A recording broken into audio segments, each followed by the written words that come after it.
Uh, Hi, everybody. My name is Natalie Ushner Arroyo. I am the Hawkwatch Committee Chair for the Dinosaur Ridge Hawkwatch. Today, we're going to have Dave Hill speak about the Dinosaur Ridge Hawkwatch, as well as to give us some great advice on how to ID raptors in flight. Dave is a fantastic educator on hawks. He is very experienced and has been working with this hawk watch since 2020 and was instrumental in getting DFO involved in the Dinosaur Ridge Hawk Watch. He is currently our Hawk Watch volunteer educator. And as I say, he's going to be the main event tonight, giving us some great tips. I'm going to throw it over to Dave in just 1 sec. One thing I would like to say is that we are going to be using the Q&A tonight. So you cannot actually speak during this webinar. So you're going to need to type it into the Q&A. I will be seeing all of your questions, and we will potentially pause at some points with Dave so that he can answer your questions. And then I will try to type those into the Q&A as well to make sure you have that. So I think that's about it for the logistics. Take it away, Dave. Great, Natalie. Thanks for that kind introduction. I appreciate it. Well, welcome everyone to Hawkwatch Training. Thanks for joining in. We appreciate you being here tonight. It's a presentation that I'll deliver in 2 parts. The first being an introduction to the Hawkwatch experience, like what to expect when we're up on the ridge and how to prepare for it. And then we'll take a short break as I'll have to reload a new file. And then we'll focus on the identification of the common raptors we'll see up on Dinosaur Ridge, just those specific ones. But first off, a brief history. Hawkwatch began with Dwayne Nelson and Chuck Preston in 1990 on behalf of the fledgling Western Foundation for Raptor Conservation, now Hawkwatch International. Dwayne selected the site, which was favorable to raptors, and for its proximity to front-range birders like you and I. A year later, the Denver Museum of Nature and Science helped fund the construction of the platform, which we have today. In 1997, we gained notoriety. 242 migrating ferruginous hawk were observed, and nothing close has ever been observed since. Last year, we only had 23. The years before, we had 65. So you just never know. Hawkwatch has had its ups and downs with birds, and as well as brief periods of paid staff or long periods of volunteer-only operation. And some years, the site was never even staffed at all. So we're thrilled to be here. In 99, the Denver Museum funding was discontinued because of a change in the museum's priorities.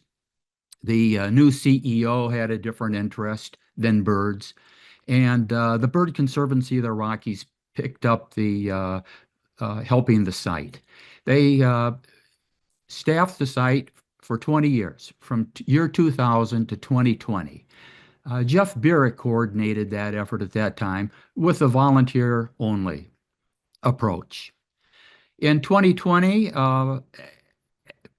after the Bird Conservancy abandoned the support of Hawkwatch, DFO stepped in and agreed to direct Hawkwatch as a community science project.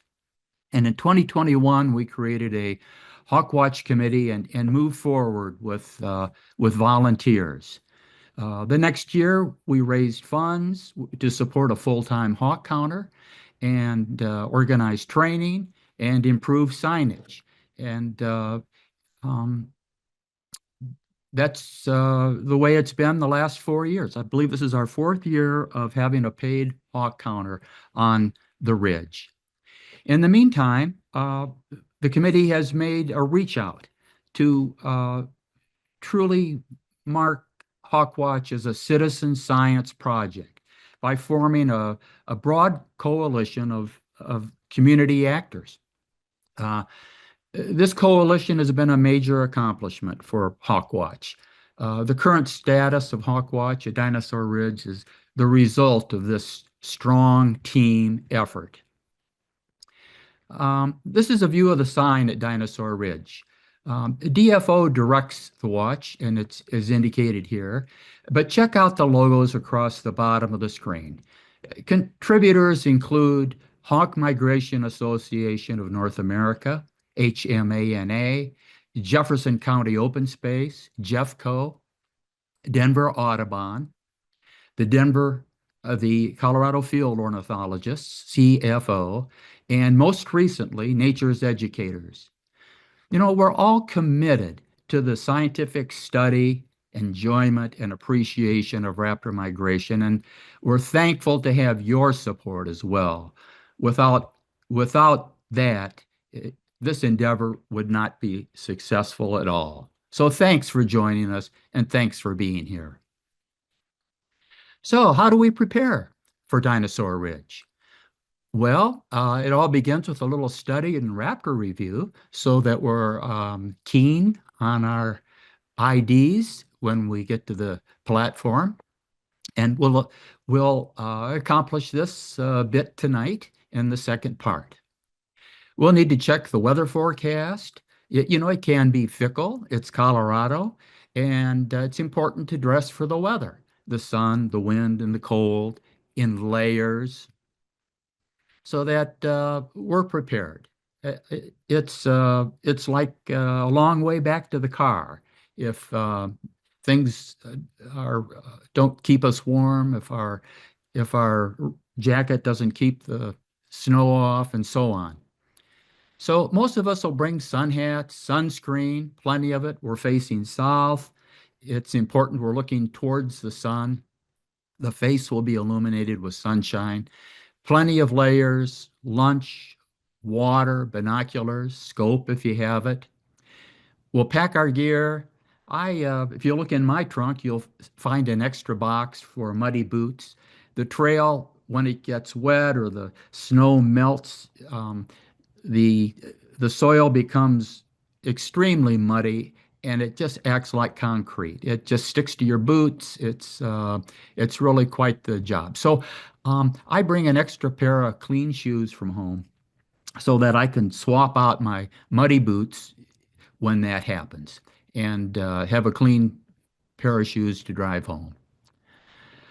Well, after we pack our gear, we'll head out to Dinosaur Ridge and hit the restrooms at Matthew Winters, or there's a Maverick gas station north of I-70. I'll point those out to you a little later, and we'll drive to the Stegosaurus parking lot. Here are a couple of my most favorite books. The one on the left, A Photographic Guide to North American Raptors, is my absolute favorite. I sent these books out to all of the registrants so that you could see them up close and get their names. This book on the left is concise. It cuts to the quick with short, to the point field marks. In the back of the book, you'll find a series of raptor ID problems addressed, like dark morph buteos, frosty-headed buteos, sharp-shin versus Cooper, just all kinds of things. It's absolutely tops. The book on the right is my second favorite. It's the one by Dunn, Sibley, and Sutton, and it has great descriptions of each of the birds and is written with much greater depth. If you're really good, you might enjoy these two books by Jerry Ligori. He was a highly respected raptor biologist and photographer and contributed significantly to raptor research and education. And these books provide detailed guidance on identifying raptors in flights. If you want to identify the little specks we see at the horizon, and then these two books are just right for you. I think they're a little bit challenging for me, but you may find them very helpful. Um, so Jerry's books would be another great choice. Well, how do we get there? Most of us are going to be driving up I-70, and we'll get off at the Morrison exit number 259. We'll drive down the exit ramp and turn left under the bridge. After we get out from under the bridge, the first right is Matthews Winters Park. There's a right turn lane there, you'll see, and toilets are available here. They're located 100 feet south of the parking lot. Toilets are also available at the Maverick gas station just on the north side of I-70. So you have a couple of options. There are no facilities on the ridge, so you'll just need to get down to one of these places if you need to go.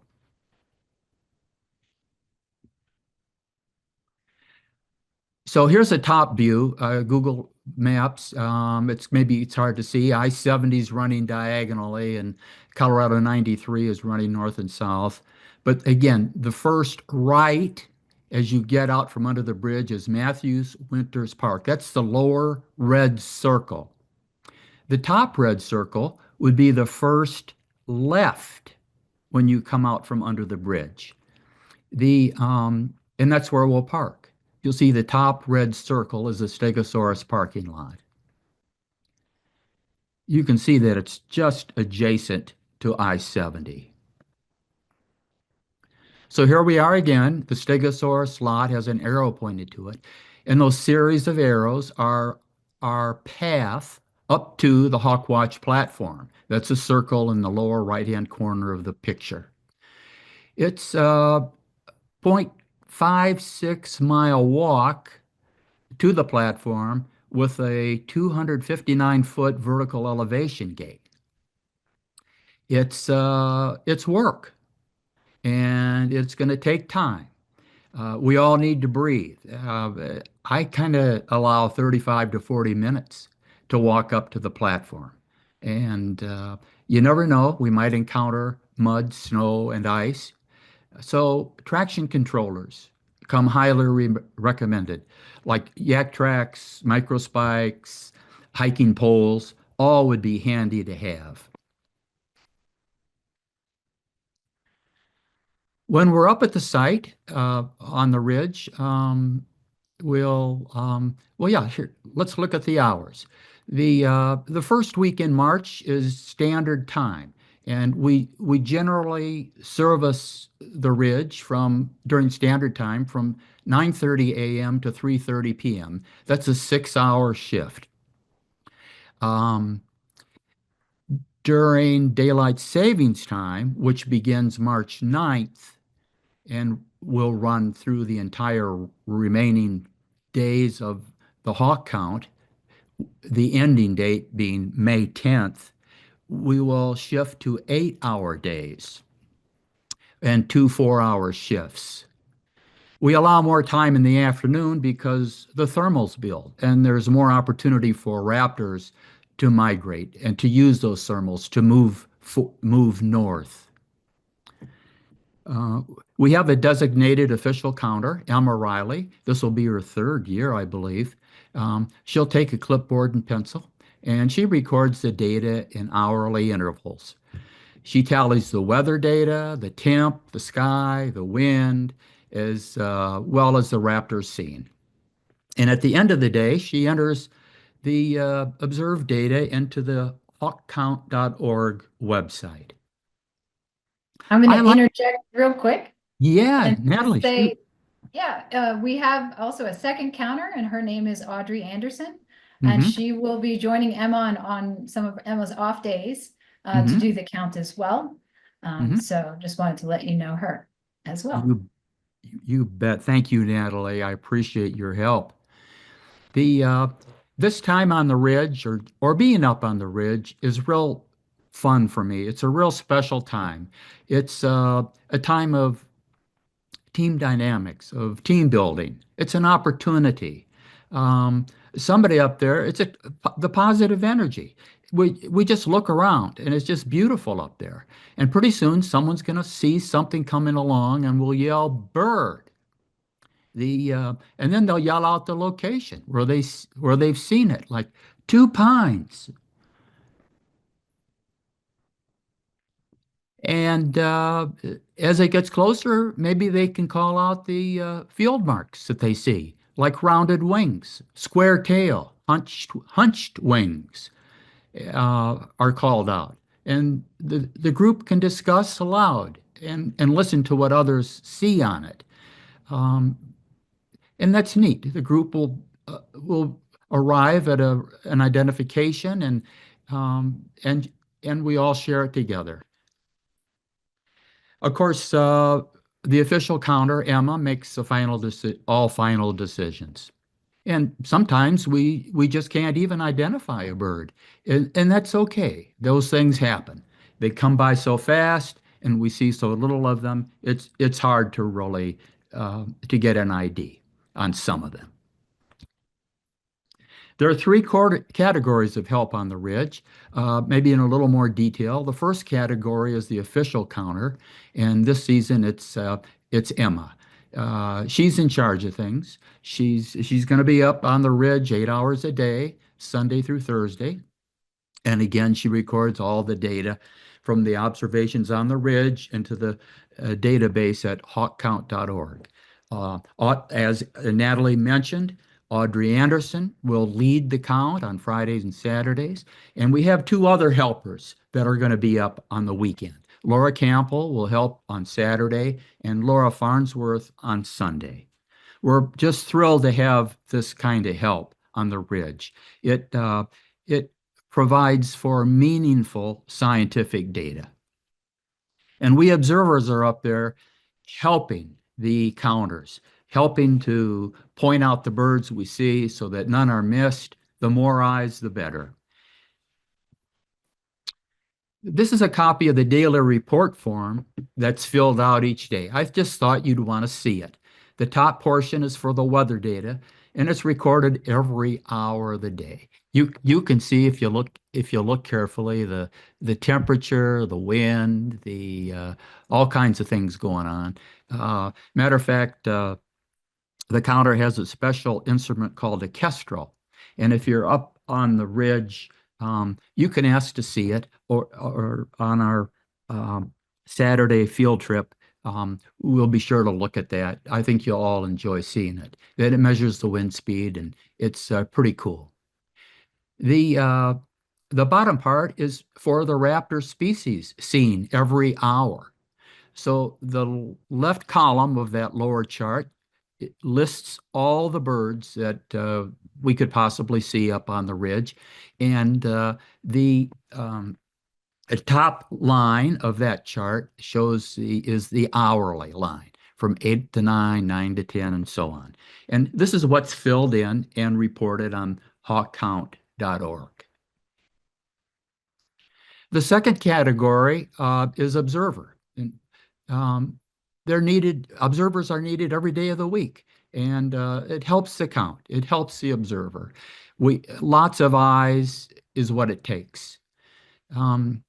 Observers are committed, work regularly, are scheduled throughout the week, and actively look for birds. The observers can also track visitors, weather information, can explain to visitors what we're doing up there on the ridge, and just be helpful in many ways. Observers can serve a full day shift, or a 3-hour, 4-hour shift, or you can come up just as you're able to spend some time and enjoy what there is up there. You can see there the 3-hour shifts on standard time during the first week in March, and then the daylight savings time, we moved to 2-hour shift, or 4-hour shifts, excuse me. This is a copy of the Google Calendar we use to schedule Hawk Watch volunteers. Um, it's available at the dinosaurridgehawkwatch.org website under Tips for Volunteers. And all counters and observers are listed on the calendar. You can access it. Anybody can look at this and to see who's up on the ridge and what days are open or when you'd like to come. Um, Also, cancellations are announced through this calendar. So um, just send an email to Pam Moore indicating your preference, and she will enter you in on the calendar. The Pam Moore's email access is available on the dinosaurridgehawkwatch.org website. Tips for volunteers. The third category of volunteer is a spotter. We don't actually use the spotters as a spotter. The spotters were kind of intended to go um, down uh, downwind or down the ridge and walkie-talkie back birds that are on the way or early possible IDs on some of the birds that were coming through. But this just isn't um, what works well. So spotters are really observers, just like everybody else on the ridge. And we all help the counter in every way that is necessary. This is a view of the West Ridge. We'll have some pick some of these copies up on the ridge so that you can get familiar with the geographic landmarks.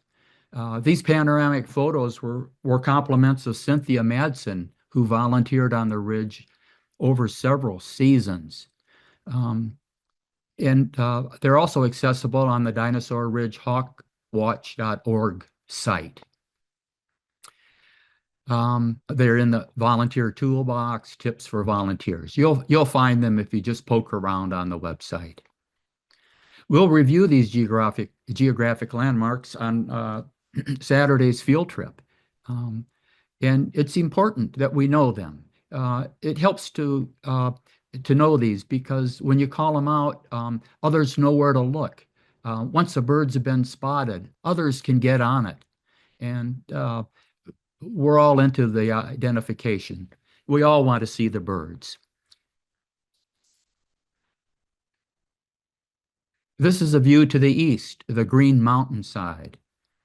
Again, these images they can be saved on your mobile phone and they can be referenced on the ridge. And again, we'll have copies up there for you to reference as needed. Okay, at the end of the day or at the end of our time, we'll collect and pack our gear. We'll get back to our cars, walk down the ridge, change the muddy shoes, and drive home. And the official counter records data at hawkcount.org. Our orientation field day is this Saturday from 10 to 1 o'clock. And we're going to meet at the Stegosaurus parking lot. This is a DFO workshop field trip, not a DFO field trip. So we must register on the Hawkwatch website, dinosaurridgehawkwatch.org. This particular field trip has filled up, and we have created a second trip from 1 p.m. to 3:30, and that's still open. So if you've got some time and you're interested in coming up for Orientation Field Day, please sign up at the dinosaurridgehawkwatch.org site.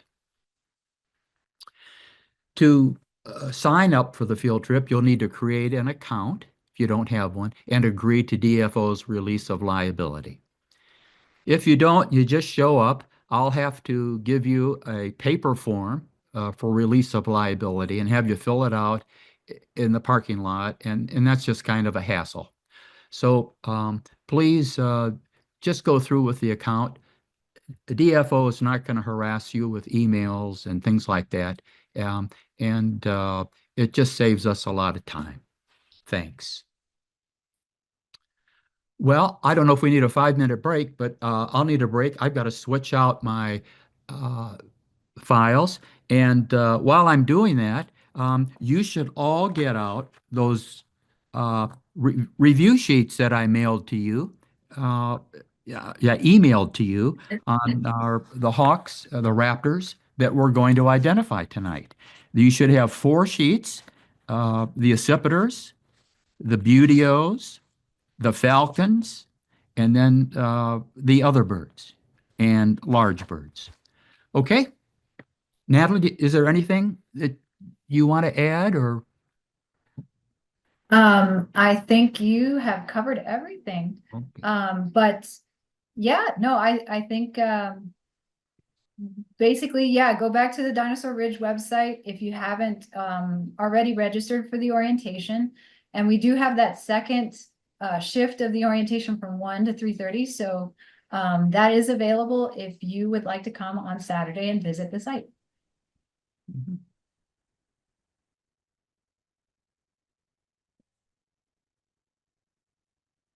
Okay.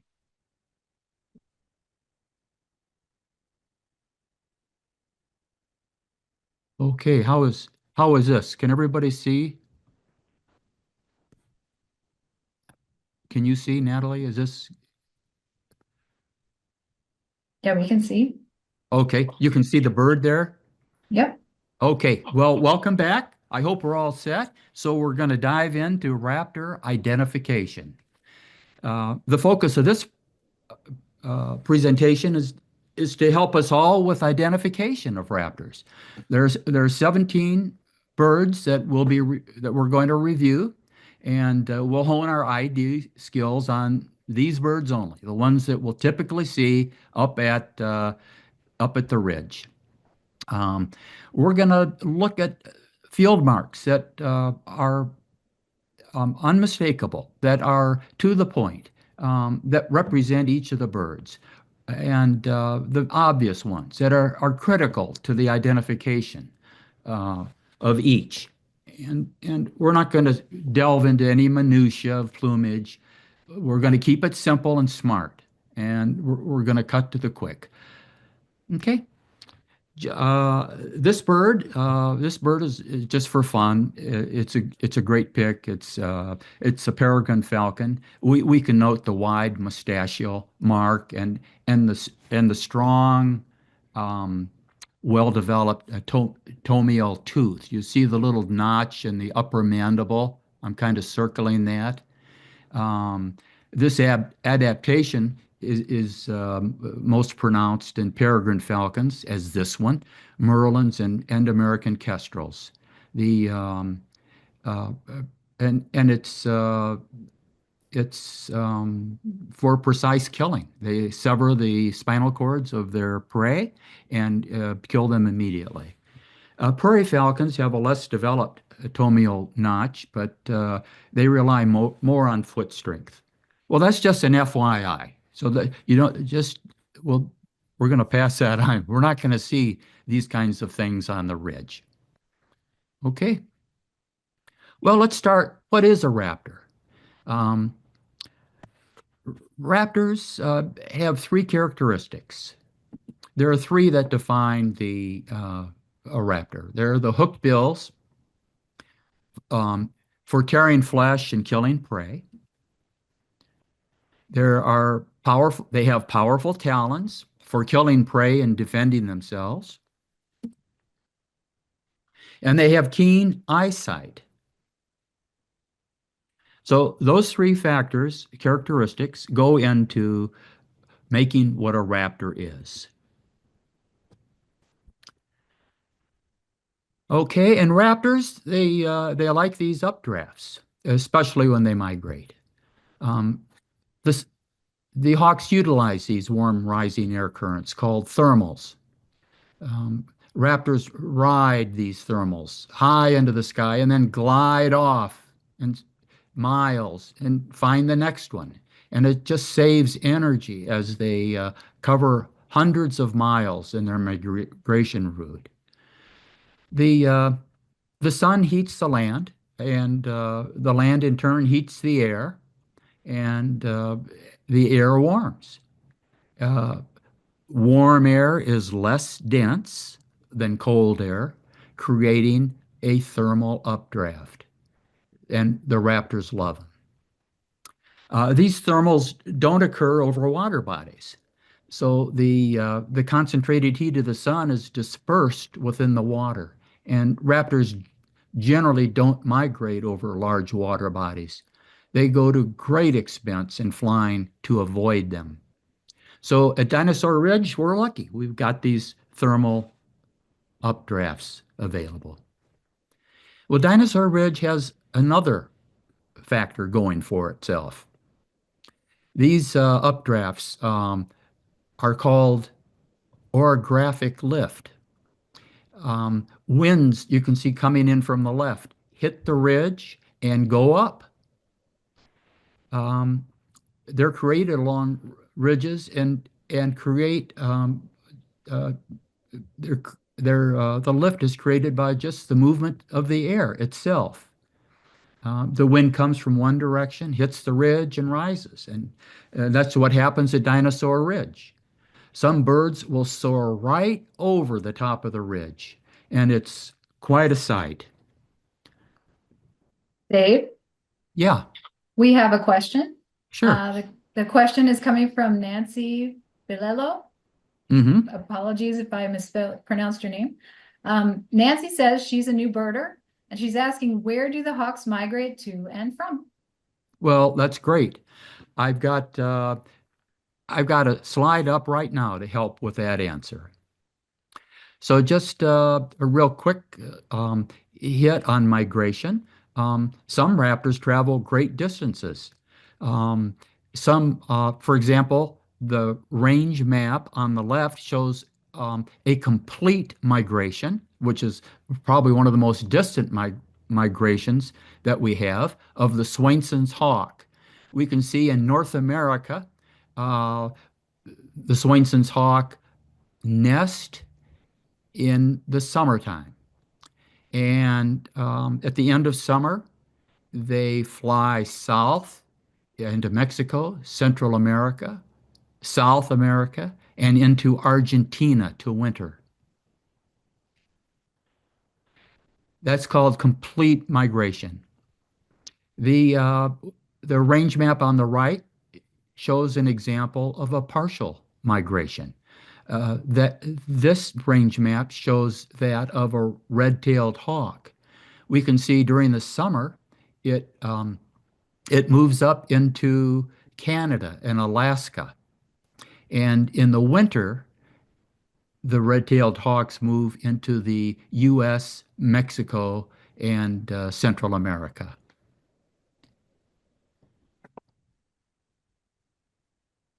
So I hope that answers your question, or helps to. Each bird has its own unique migration, and we'll we can look more into that in the range maps of the field guides that we have.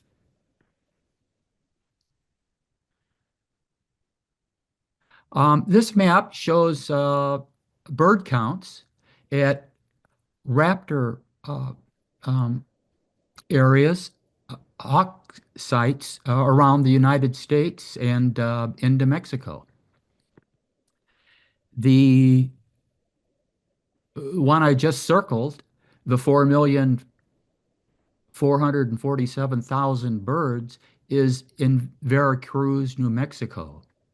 And you got to add that to your bucket list if you're interested. They count birds by the hundreds down there, not by ones.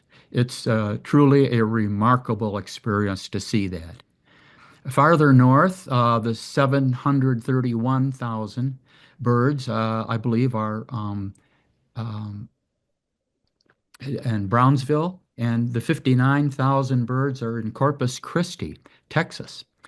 So there are hawkwatch sites around the United States that do just the same as we do on Dinosaur Ridge.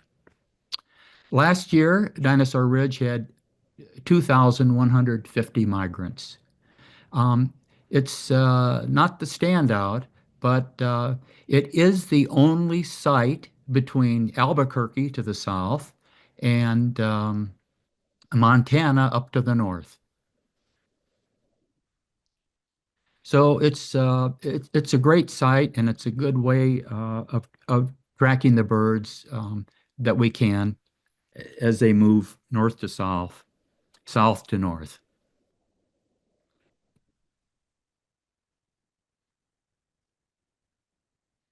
Now, most beginning bird watchers rely heavily on field guides, and but field marks that in those guides, like color and wing markings, aren't always viewable on hawks passing a watch site. So this can be the result of many factors, such as distance, bright sky, and backlighting. We don't see the fine detail. So in this presentation tonight, we're going to talk about field marks, but the main intent is to familiarize you all with the more gestalt aspects of raptor identification: shape, size, and behavior.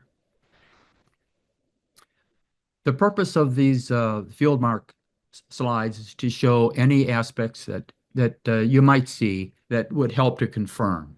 But the general focus tonight is going to be on shape, size, and behavior.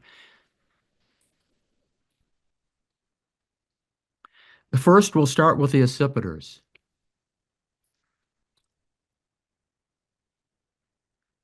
Then we'll move to the buteos and falcons, and finally to the eagles and the large birds and osprey and so on.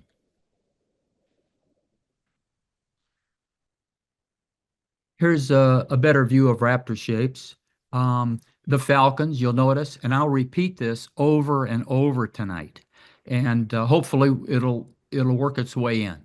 Falcons, pointed wings, long tapered tail or long tail.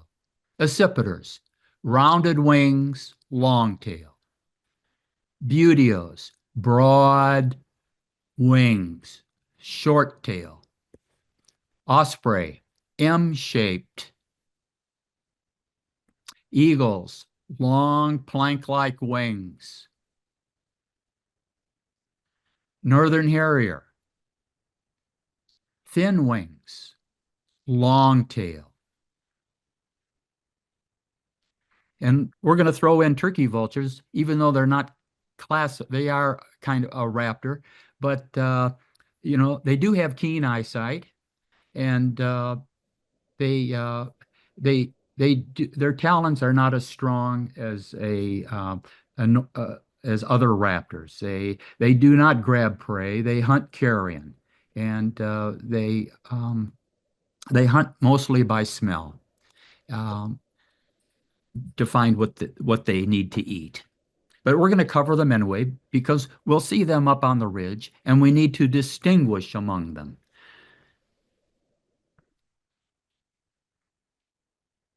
So accipiters first. Accipiters are forest-dwelling hawks. And to fly in the forest, they've got to maneuver. They are built for maneuvering, for quick, rapid flights. They are characterized by short, rounded wings and a long rudder tail to steer them around trees and branches. And one important point is in migration or in open habitat, they exhibit this intermittent flapping and glide. Flap, flap, glide.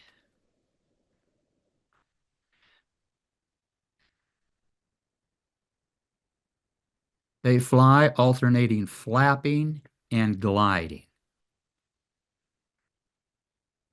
Accipiters, flap, flap, glide. So that's a behavior. If you'll notice the bird coming over, it'll flap a bunch of times and then glide for a while. Flap again a bunch of times and then glide. That's an accipiter. There are three species of North American accipiters, three species of accipiters that we'll see up on the ridge. The first, the smallest, is our sharp-shinned hawk. It's blue jay size. It has a smallish head. The wrists project forward to minimize the size of the head, and it has a long tail. Short rounded wings, projecting forward, long tail. And the tail is usually squarish, and sometimes with a notch. All tail feathers are about the same length. Again, the head barely projects beyond the wrists, which are usually thrust forward. Square tail, long tail, square tail, rounded wings, wrists forward, hunched look, sharp-shinned hawk.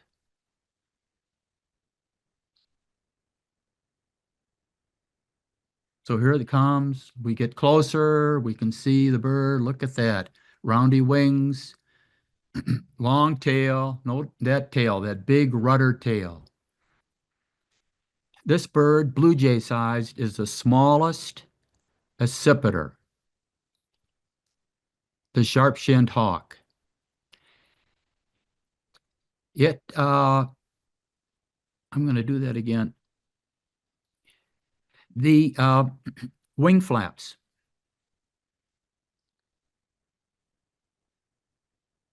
I'm going to do that again. I guess I won't. There we go. Flippity, flippity glide.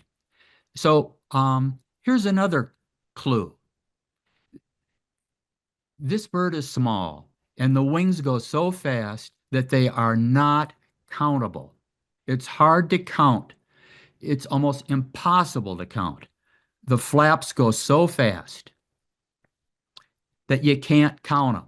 So that is another field mark for a sharp-shinned hawk. Our second accipiter is the Cooper's hawk. It's about the size of a crow. It has roundish wings. It has a straight leading edge on the wing. It's not hunched like a sharp-shinned. So you see the head. The head sticks out, and it has a long tail, just like the sharp-shinned, but it's rounded.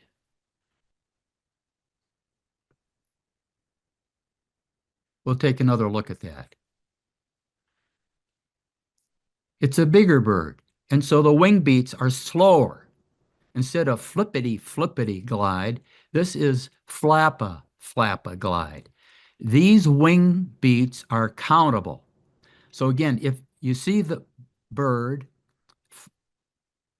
flapping its wings and gliding, and you can count the wing flaps, you probably have a Cooper's hawk.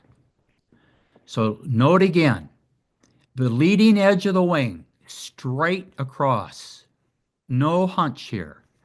Long tail with a curve. Cooper's, a C, a curved tail. Head projection is obvious because the wings are not hunched.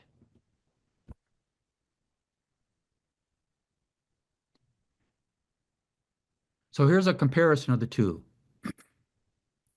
side by side. The sharp-shinned on the left, roundy wings, small head, hunched wings, squarish tail. The Coopers, straight leading edge, protruding head, long rounded tail. Okay, because you can't see the head in the sharp-shinned, it's often called a flying T. Because you can see the head in the Cooper's hawk, it's often called a flying cross.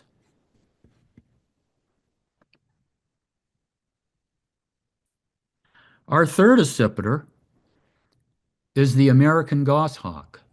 Here it comes. You see the silhouette, Hawkwatch. It's our largest and bulkiest accipiter. It really is more Buteo-like in proportions. A broad head, broad body with a longish tail. It's slightly smaller than a red-tailed hawk. It's heavy looking. It's long tail. It has zigzag banding. If you can see it awful close, um, but it has a vermiculated gray underwing, as you can kind of see that. Because it's large, it has slower wing beats. Its chunky cylindrical body, its gray breast is pretty plain. Here's a picture.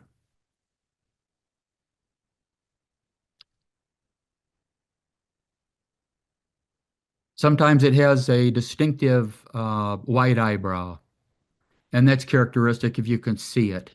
It's the eyebrows, the supercilium. Here's a perched goshawk. You can see the white. It's an adult.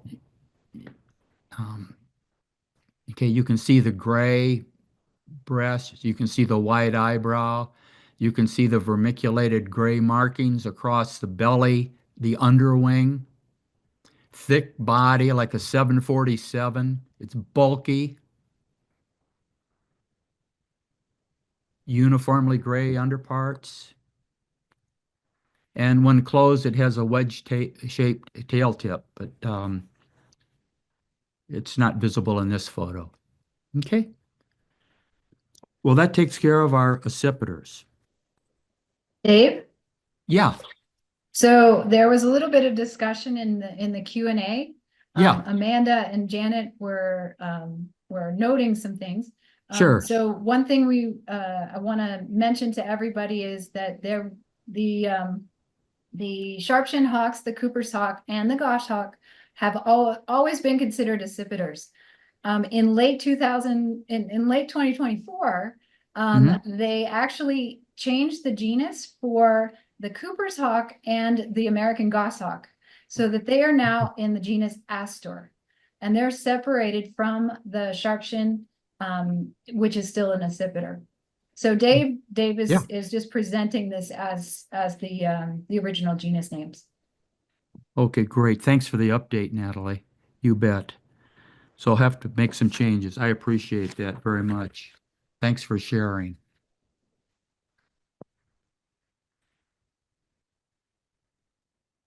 So far, Okay. we don't have any questions on the accipiters and the aster. All right, great. Well, we can see on the goshawk there are no visible field marks on this shot of the overhead goss, and it does look a little fuzzy, but that's the way we kind of see them when they come over. Um, so, uh, okay. So the best field marks here are the blackish head with the white supercilium or eyebrow, the uniformly gray underparts, that vermiculated gray barring, and when closed, a wedge-shaped tail tip.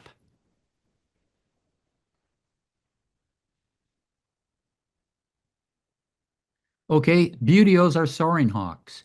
They are designed to utilize the air currents, to minimize their flapping, to save energy.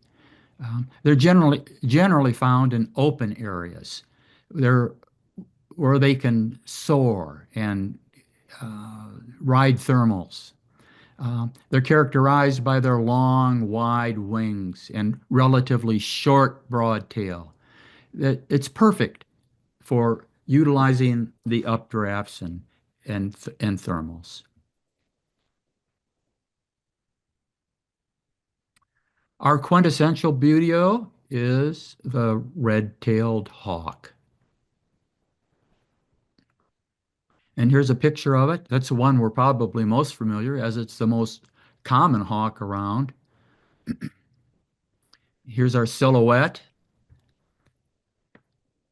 we'll kind of get. We'll notice bulgy secondaries on the wing, broad wings, although this tail doesn't look short and stubby, um, but that's the way it is. Uh, here's a close-up view, um, squarish wingtips,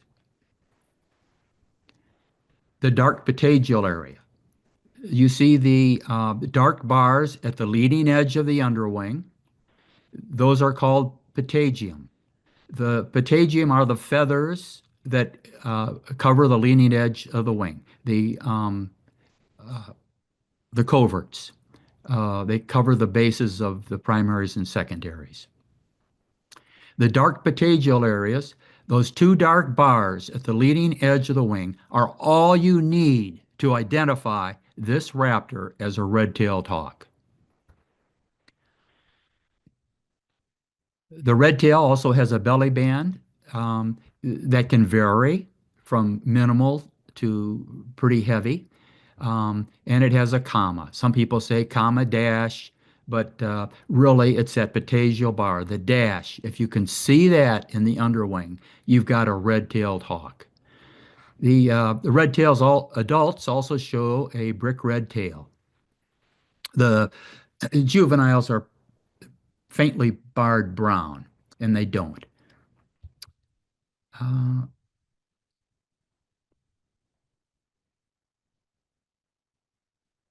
okay.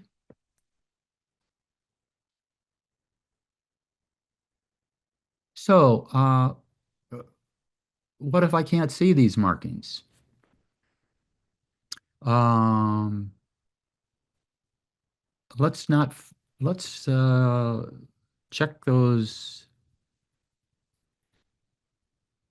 silhouettes.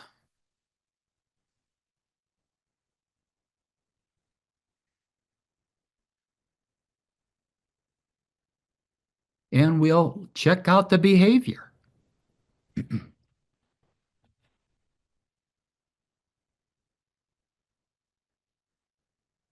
For example, let's check this silhouette for a red-tailed hawk. Note the short, stubby tail.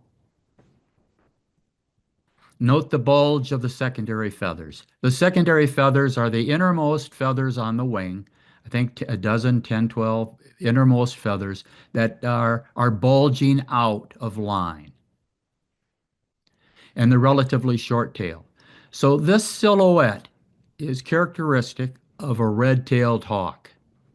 Just looking at that silhouette, we should be able to ID it, or we should that clue us in that it probably is a red-tailed hawk.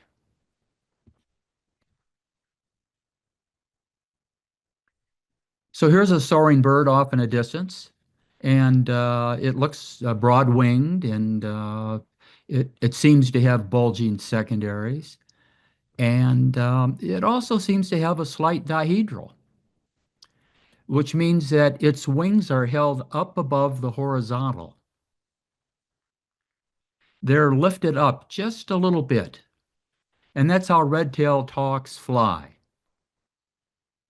This is what a dihedral looks when it's coming at you or when it's going away.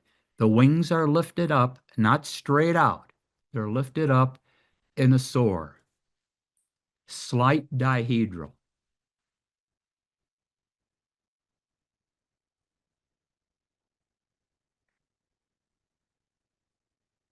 Bulging secondaries. Stubby tail.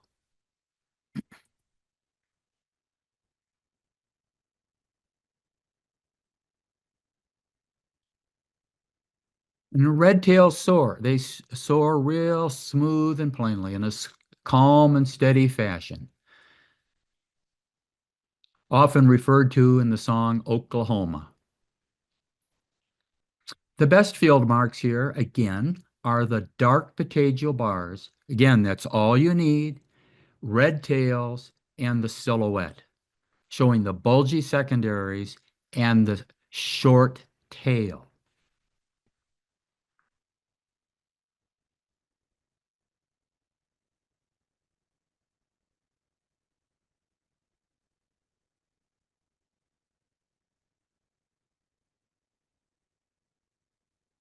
This is the broad-winged hawk. It's crow-sized, and it has a flame-shaped wing, pointed wing, held straight out from the body.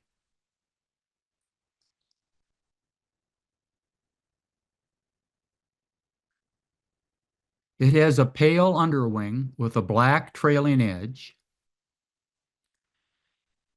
and it has wide white tail band and a dark tail band.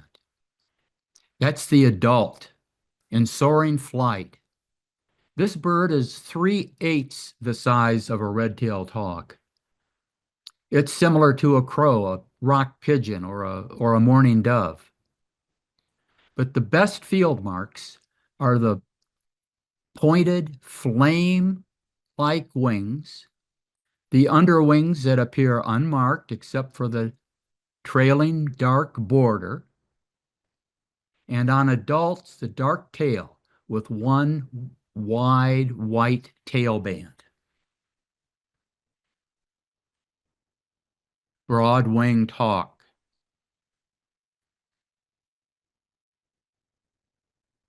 Next up is Swainson's hawk.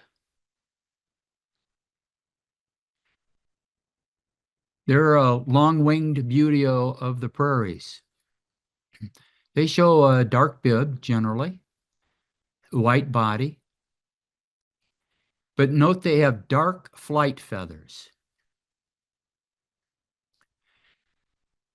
With patagium, or the leading edge of the wing is whitish. The patagium, the feathers that cover the bases of the flight feathers, are white. The flight feathers are dark. And from what I understand, the blackness to the flight feathers provides strength to the feathers. Again, this is the bird that I shared with you earlier and showed the range map. These birds fly from the prairies of North America to Argentina, back and forth. So a round trip each year, 4,000 miles to Argentina, 4,000 miles back to the U.S. Note the wings, they're thinner wing, and note the shape. But usually what shows the best field marks are those long, narrow, pointed wings and the two-toned underwing, dark flight feathers in the rear and whitish forewing. Their wings are also held in a dihedral, not straight out.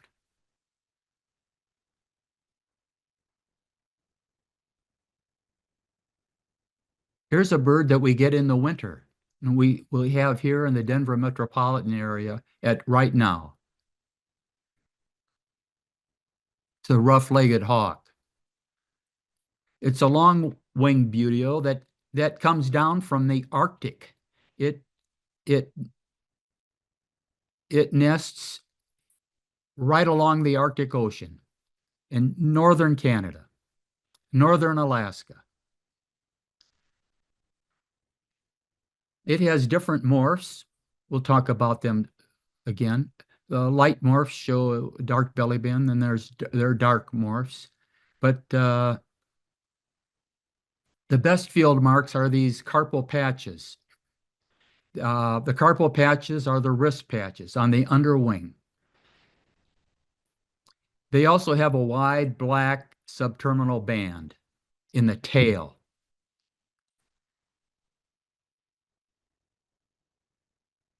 Rough-legged hawk.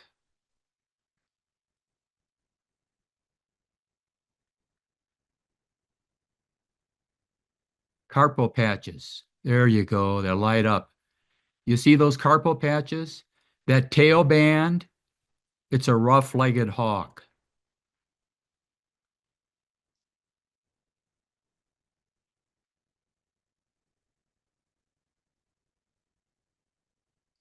Well, they have a belly band too, but that's not what's important here. Lots of birds have that.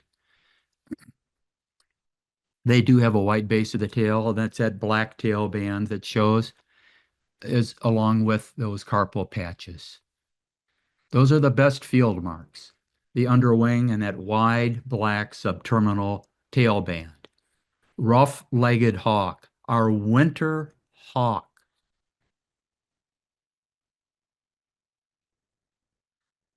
As you can guess, we probably don't get many rough-legged hawks on the ridge, a few.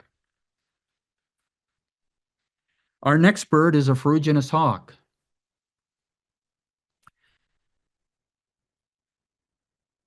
This is a big bird. It was almost marked as an eagle at one time. Look at that wing. Look at how broad that wing is from front to back. It's huge. It's got a big belly like a 747, kind of like that American goshawk we saw. Big belly, big broad wing. Notice the wing again. The ends of the wing, how they're tapered. Tapered hands. Notice how white the underside is, with a little rufous orange on the underwing and on the legs of this adult. That's how this bird got its name. The rufous, the iron, ferrous, rust, ferruginous, ferruginous hawk. The juvenile, you can see, is all pretty much white, very white underneath, but it has white leggings. If you look at the feet folded underneath, they don't stand out like the adult does. The adult has orange feathers on its legs. The juvenile does not.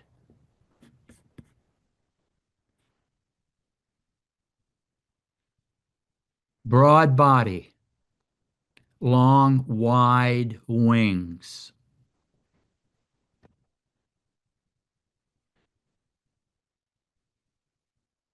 Tapered hands, the tips of the wings. Note how they're tapered. Adults are rusty, ferrous, ferruginous. Juveniles are not. They're white, very pale. They also have commas at the wrist. Even the dark morphs can show a little comma, but if you get these other field marks, you're going to be fine. Another really important field mark on these birds is that they all display 3 points of white from above. They are at the base of the primaries and the base of the tail feathers. And they show tapered hands if you get a look from the top. So let's look at each of these birds. All of these ferruginous hawks have 3 points of white from the top. The base of the tail, the base of the primaries. The middle upper, base of the tail, base of the primaries. Upper right, base of the tail, base of the primaries. Lower left, base of the primaries, base of the tail. Bottom middle, base of the primaries, base of the tail. Bottom right, base of the primaries, base of the tail. You can't miss with that field mark. The tapered hands show the 3 points of white from above, ferruginous hawk. Some birds have dark morphs. We're not going to get into that a whole lot. Um, some birds have more dark morphs than others. The red tails, about 10% of the red tails are dark morphs. Some of the other birds, oh, the um, rough-leggeds, some can be 30% out on the East Coast and only 10% here, so it varies. But we have to be on the lookout for them. But we're not going to worry about it. Okay. Ferruginous hawk, dark morph. They still have the best field marks. They all have these body shapes and that we can pick out as we need to identify this bird as a ferruginous hawk. no matter what the morph. So the best field marks are those tapered hands, that broad body, the very white underwing, um, the 3 points of white on the upper body, and the dark legs of the adult.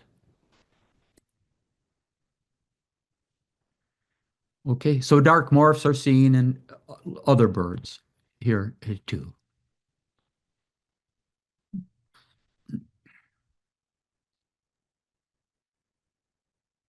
All Dave, right.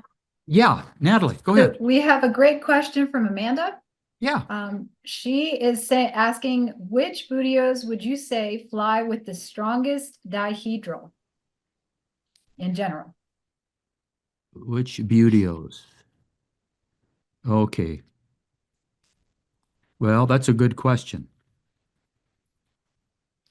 Uh, they don't have strong, they don't have strong V's. They don't have strong dihedrals. They have modified dihedrals. Some of the birds, the turkey vulture, we'll get into that, does have a strong dihedral. The harrier has a dihedral, and that's useful in sorting these out. But I don't think that the dihedral in these uh, the birds, the buteos, are going to distinguish, or be useful in distinguishing among them. I would stick with what we're going to learn later about some of these upcoming birds that have a significant dihedral. Okay, I I hope that helps. Um, I should say there are a couple other things that, or maybe this hovering. I don't know. We could make a note of this. Birds that hover a little bit. All birds can hover. Um, maybe we can talk to that. But the rough-legged hawk is one that hovers in the field a lot. And I didn't mention that when we saw it, but and I should have put a note in that slide. Rough-legged hawks hover, and you'll see them hovering over a field as they scan for prey below. I mean, other birds hover, but for brief, but these birds hover for long periods. I mean, it's just obvious.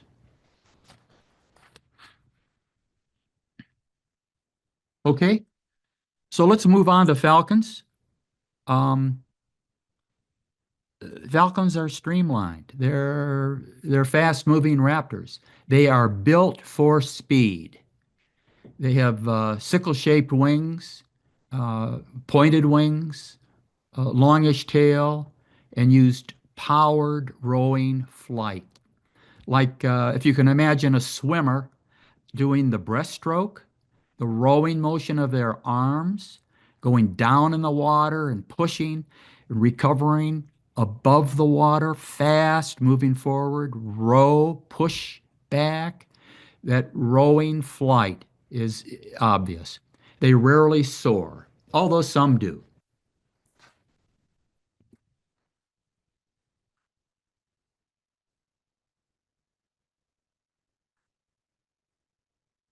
Our smallest falcon is the American kestrel.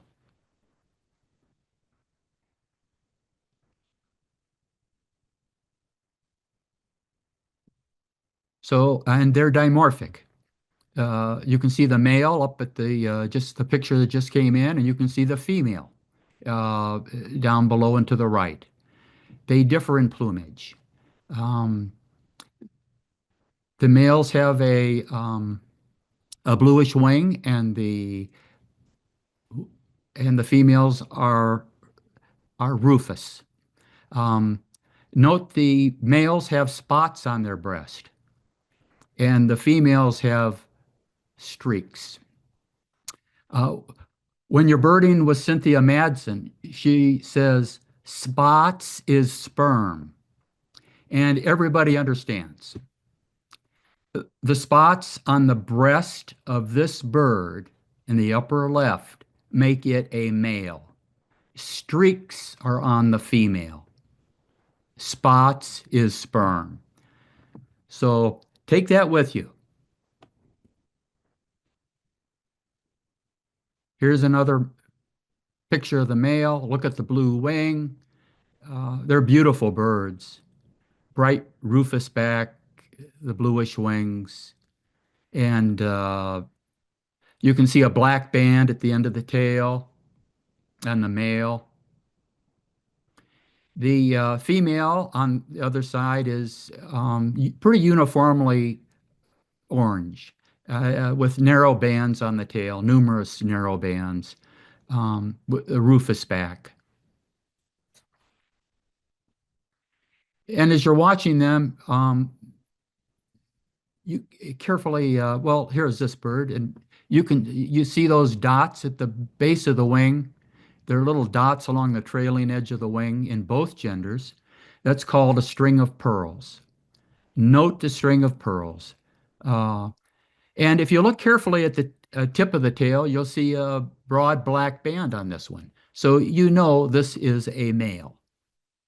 That wide black subterminal band indicates that this is a male, American kestrel.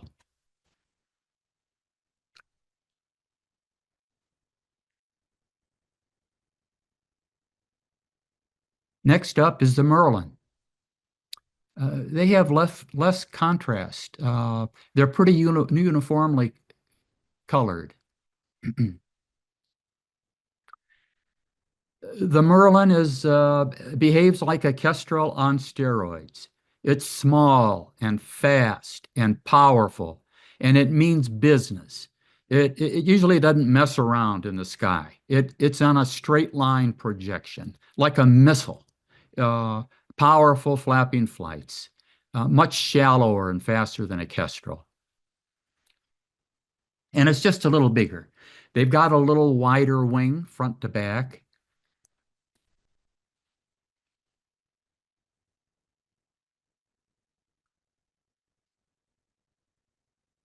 They do have a banded tail, if you can pick that up, and very dark plumage.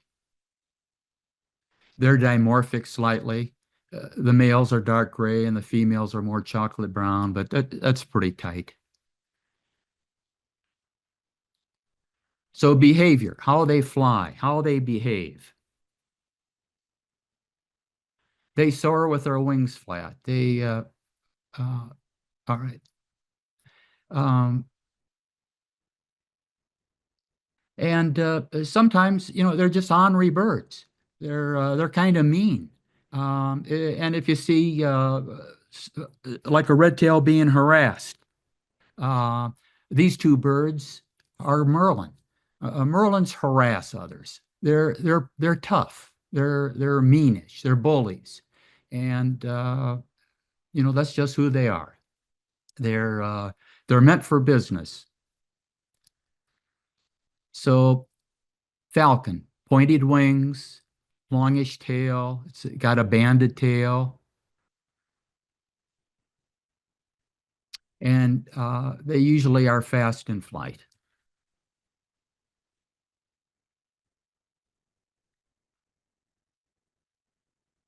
Next up is a peregrine falcon. Again, falcon. It's a large falcon. You see the pointed wings, fast flight. But I should go back. I don't know if we're gonna, yeah.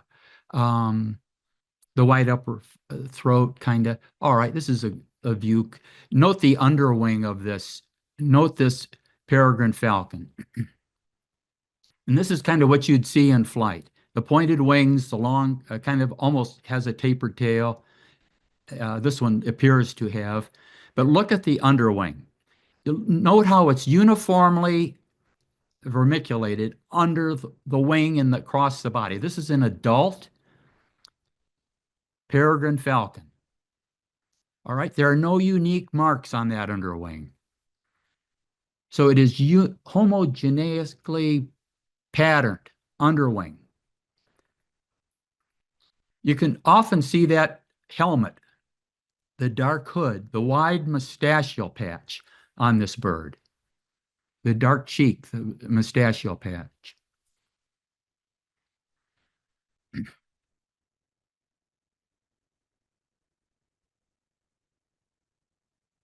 So long pointed wings.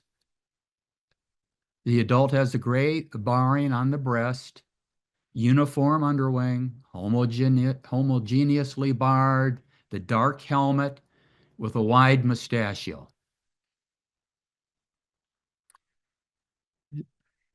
An immature is a little different with streaking underneath, as are most accipiters and other birds. So hopefully we'll get you started.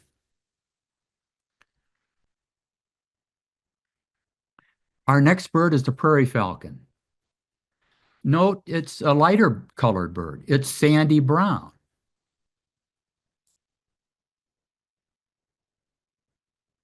And if you look at the underwing, note the wing pits, the axillaries. The axillaries on a prairie falcon are dark, dark wing pits. You've got a prairie falcon. Tapered tail. It's one of the large falcons. Sandy brown color. Prairie falcon. It has a little narrower mustachio mark, the prairie falcon, but not always. And so here's our sandy brown coloring. Here's our tapered tail, prairie falcon.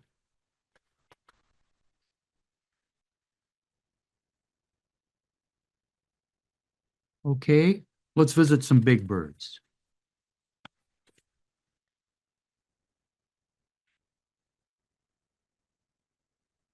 Eagles. Eagles are very large soaring birds. But look at the wing. The wings are like planks, 2 by 12s.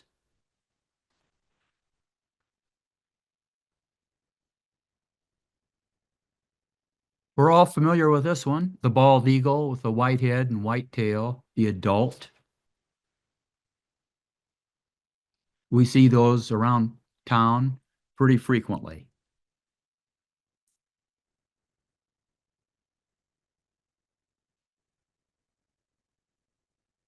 They have a large protruding head and bill. And they have long, straight wings held flat when soaring. Those wings are not lifted into a dihedral. A plank, a 2 by 12. And if you look at the head and neck projection, you'll find that the head and neck projection is more than half the length of the tail. Again, the head and neck projection is more than half the length of the tail.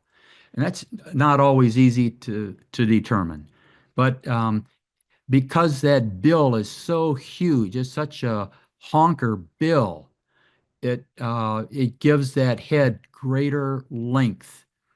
So if the head and bill are more than half the length of the tail, it tends towards a bald eagle.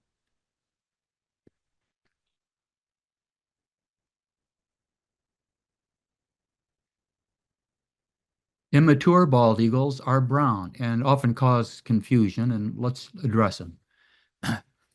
Immature bald eagles have white blotches on the underwing and body. You know, it takes 5 years to reach an adult plumage on these eagles. And white can be anywhere. Wing pit area, on the body, the belly, the underwing. As this bird grows and develops, the first 3 years of its life, it shows blotchy white.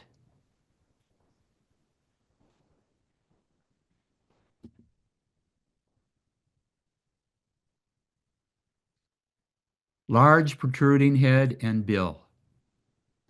over half the length of the tail. Long, straight wings.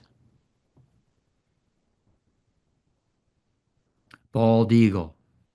A flying plank, a 2 by 12. Bald eagle.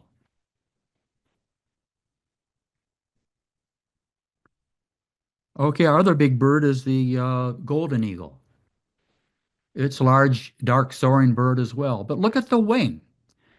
The wing is not I- identical, excuse me, is not identical to the bald eagle.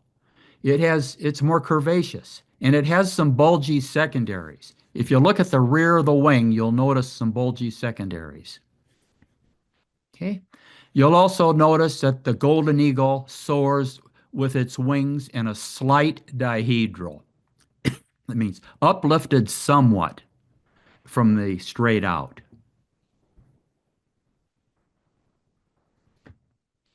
Notice too the nape of the head, where the bird gets its name. The back of the head is golden. A golden eagle shows this golden nape at every age.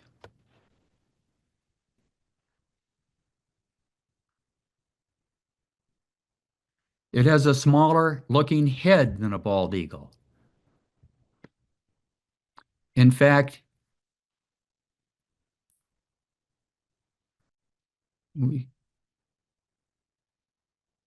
so it's got this curvy trailing edge on the wing.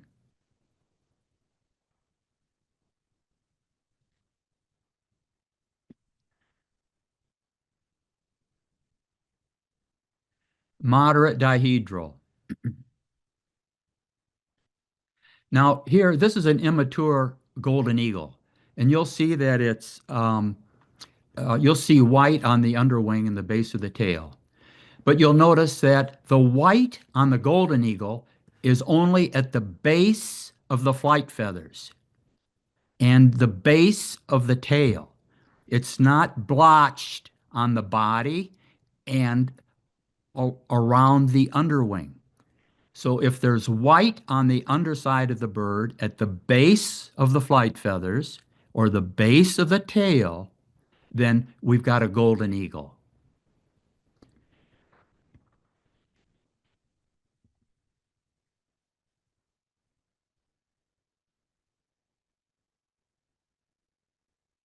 Golden feathers on the nape in all ages. Note the longish tail, relatively small head, slight dihedral in flight.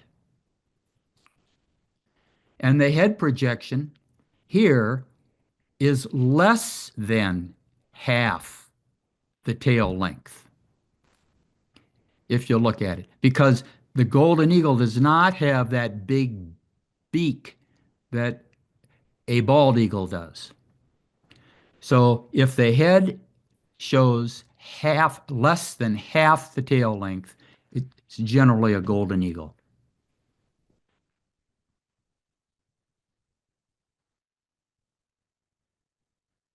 Again, the white patches on a golden eagle are restricted to the base of the tail and the base of the flight feathers.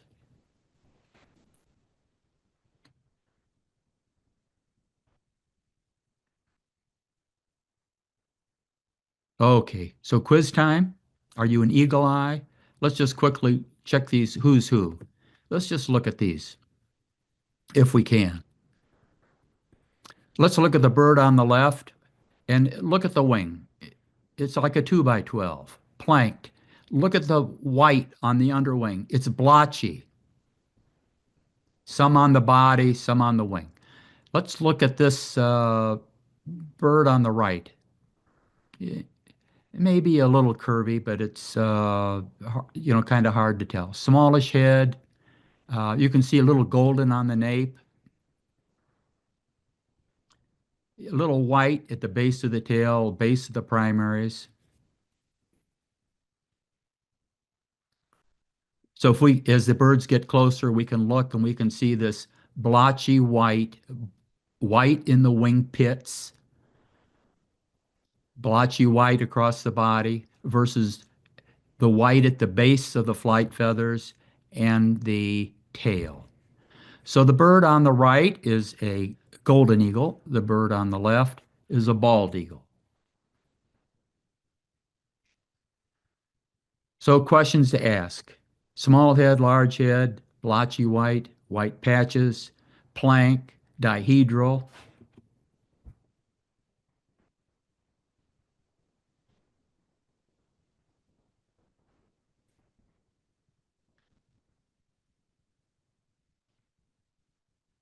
Okay.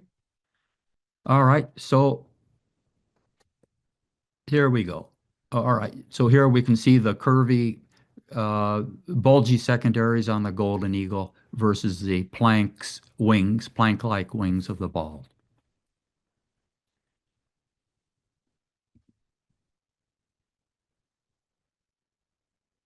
Uh, Here's a bird that will catch our eye up on the ridge.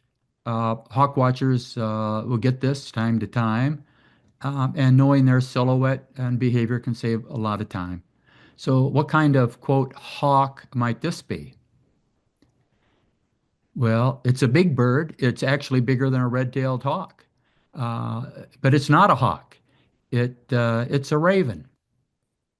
They're seldom alone, and they flap more than hawks with a strong rowing beat. Well, in fact, this raven is 4 inches longer has than a red-tailed hawk. It's 4 inches longer in wing span and is 10 almost 10% heavier than a red-tailed hawk.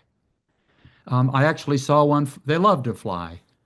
I actually saw one fly upside down up on the ridge. It was a kick. Okay, osprey.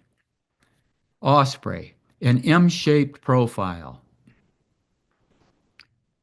with carpal patches, wrist patches, kind of like our rough-legged hawk in a way, but thin wings, carpal patches, white belly and head. Here are the wrist patches, and it also has a Lone Ranger mask. You can see the dark Lone Ranger mask, the dark eye line on the head, on the white head. Osprey, a very distinctive shape, M-shaped. Ospreys sometimes pack their lunch while traveling. When they catch a fish, they'll orient the fish head first. It's real interesting to be more aerodynamic. A little FYI that the females have necklaces and the males don't. Again, thin wings, carpal patches, black eye line, M-shaped, strong M-shaped.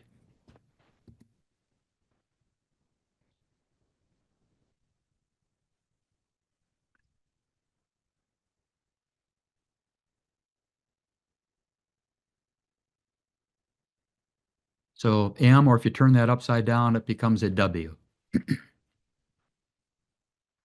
Best field marks are those gull-like crooked wings, that black carpal patches on the underwing, the dark eye line on their white head, the Lone Ranger mask. Next up is a northern harrier. And here's a bird, here's a raptor that flies with a very strong dihedral. Long, narrow wings, long tail, slender body, distinct dihedral. Wings are held up over the horizontal. It also has a clear white rectangular rump patch.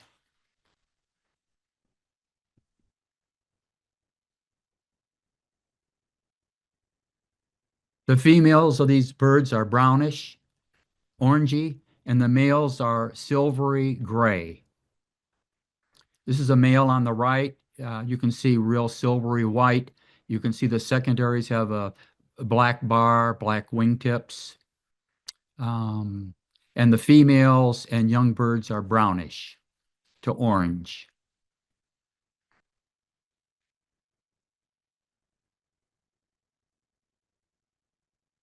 The rectangular white wing patch, the long tail, the strong dihedral. These are all field marks that signal northern harrier.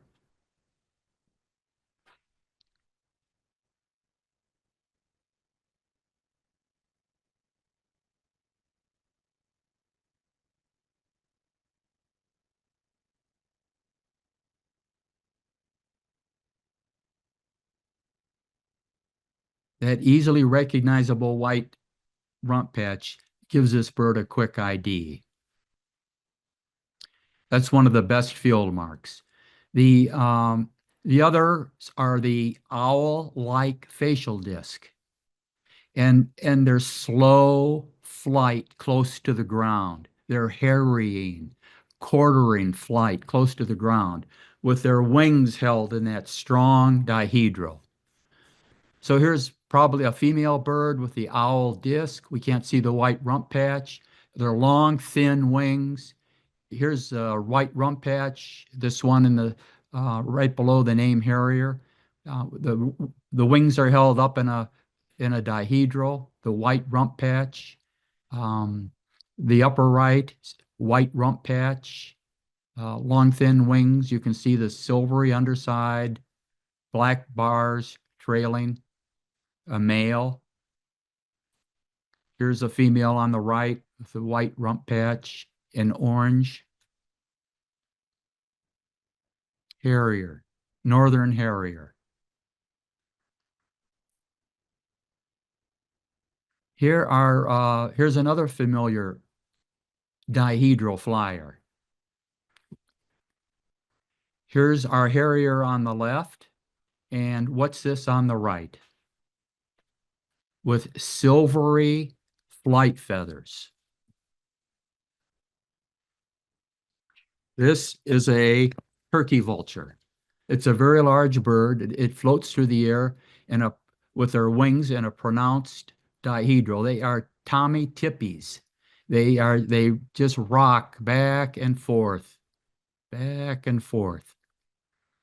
They're bare-headed raptors that subsist mostly or exclusively on carrion, which they tear apart with their strong hooked beaks.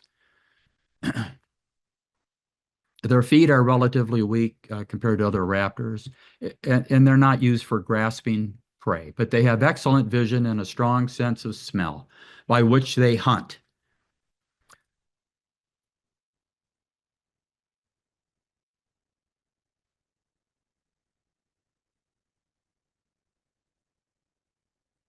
So turkey vultures have contrasting colors on the underside of the wing. They have the silvery flight feathers, silver gray, and a dark underwing coverts. The leading edge is dark.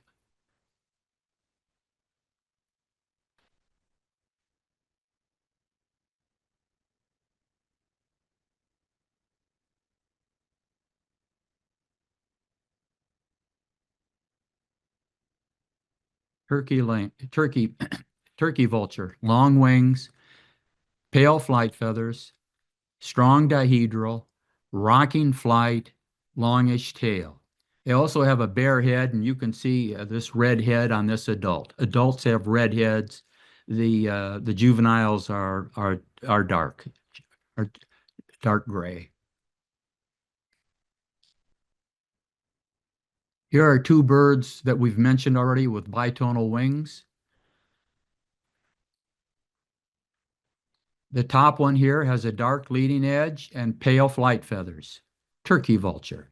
The bottom one, which we've talked about, has a silvery white leading edge with dark flight feathers, those strong, dark feathers that allow it to fly long distances. Swainson's hawk. So what I want you to do is take out a piece of paper and we'll number from 1 to 8. Okay.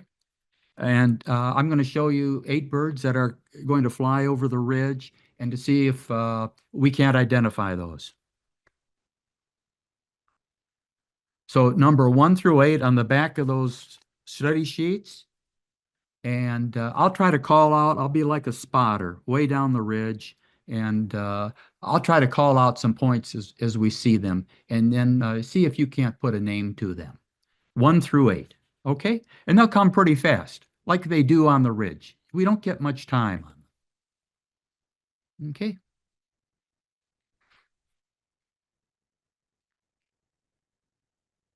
Okay. So here's long, narrow wings. It looks kind of M-shaped. Uh, right? Carpal patch, you're coming closer. Carpal patches underneath uh, on the wings. Okay, here comes number 2. Pointed wings, looks like a falcon, tapered tail.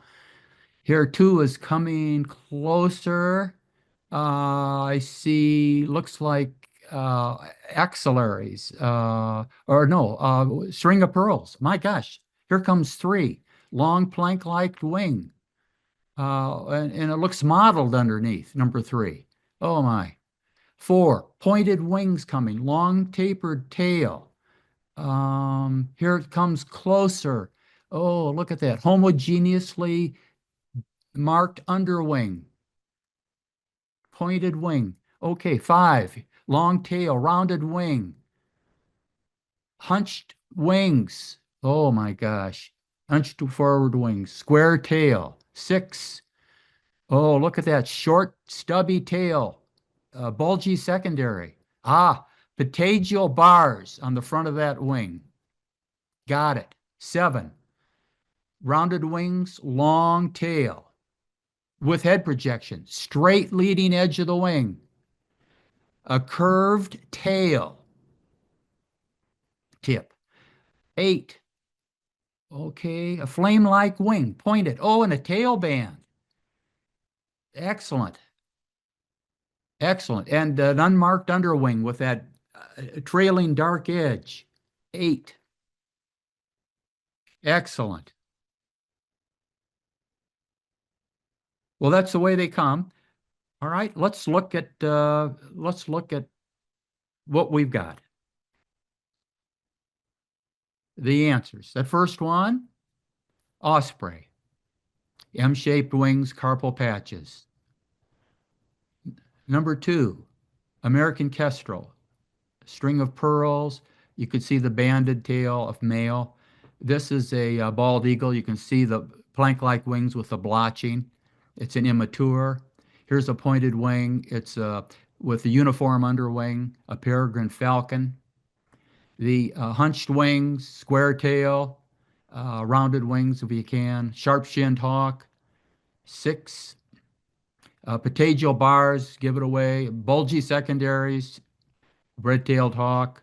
7, straight leading edge of the wing, curved tail tip, Cooper's hawk. 8, adult uniform underwing, unmarked except for the tail, the post edge and the tail band, broad winged hawk. I'm sorry, that went fast. Okay, is everybody good? Okay, I know we've run past. If you got time, uh, I'll do these 16 birds. I've got pictures of 16 birds up here, and we could just do them real fast, and then we're kind of towards the end. So hang in there.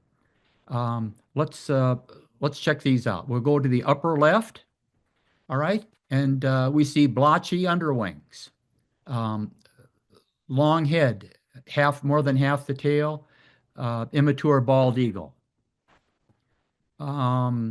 Straight leading edge of the wing, curved tail tip, head projection, Cooper's hawk, string of pearls, band at the end of the tail, uh, American kestrel, male with that band. 4, banded tail,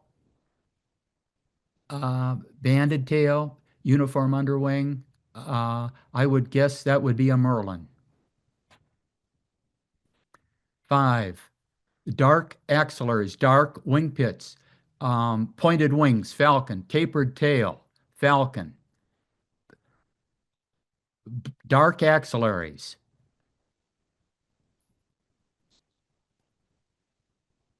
prairie falcon. Right next to it, helmet, wide mustachio, uniform underwing, no dark axials, peregrine falcon. White head and tail, plank wings, adult bald eagle. Carpo patches and a tail band, a dark tail band, carpo patches, rough-legged hawk. Uh, long wings, broad wings, long, broad wings, little bulge in the secondary. And I see a little golden nape, golden eagle. Owl-like head, thin wings, banded tail. That's a tough one. So I would do northern harrier. Um, let's see. I see a reddish tail and I see patagial bars. Red-tailed hawk. I see white at the base of the primaries and at the base of the tail. Immature golden eagle.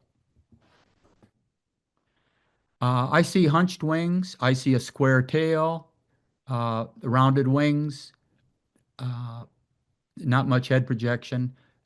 Sharp-shinned hawk. Square white rump patch. Thin wings. It kind of about the only field mark. So we go northern harrier. Um, we can barely see a white rump patch there. It's an orangey, probably a female northern harrier. That's another tough one. This one in flight. Uh, White, we see the rusty legs, tapered hands, real white underneath, huge wide body, bulky like a 747, an adult ferruginous hawk. All right, so there's some caveats. Uh, Now that you know all the answers and you're ready for Dinosaur Ridge, and you're ready to ID everything that flies, let's keep in mind the following things. Uh, Birds change shape and all the time. And depending on the wind, the light, and the angle of view, a falcon can glide, in a glide may spread its tail and soar. So it's not all 100%. A buteo overhead may look very different when we see it at an angle. And nobody's right 100% of the time. For every rule, there's an exception. You know, a sharp-shinned hawk can see or have a rounded tail. So every bird teaches us something. Um, and so once you've ID'd something, stay with it. See how it moves, see how it changes shape and how it looks at different angles. That's important. Take time to enjoy the beauty of raptors.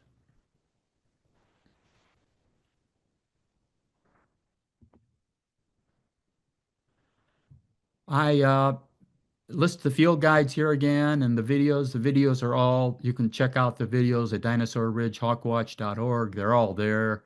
The Josh Haas video, Emma's presentation, the books, I've already kind of gone over them, and I want to thank you.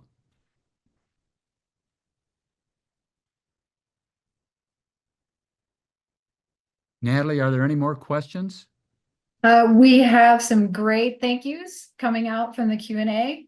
Amanda says, that was great, Dave. Extremely helpful. Thank you guys so much. Mike Fernandez. Yeah, Dave. Arlinda. Janet. Carrie. Thank you. Really informative. Ashley. So everybody got a lot out of today's presentation. Great. Thank you guys, everybody, for joining us. We really look forward to seeing you up on the ridge on the orientation day or for volunteering if you can't come. You bet. And Yeah, we're very excited about this season. So come up and just no expectations. Find the birds and we'll ID them with you. It's going to be a lot of fun.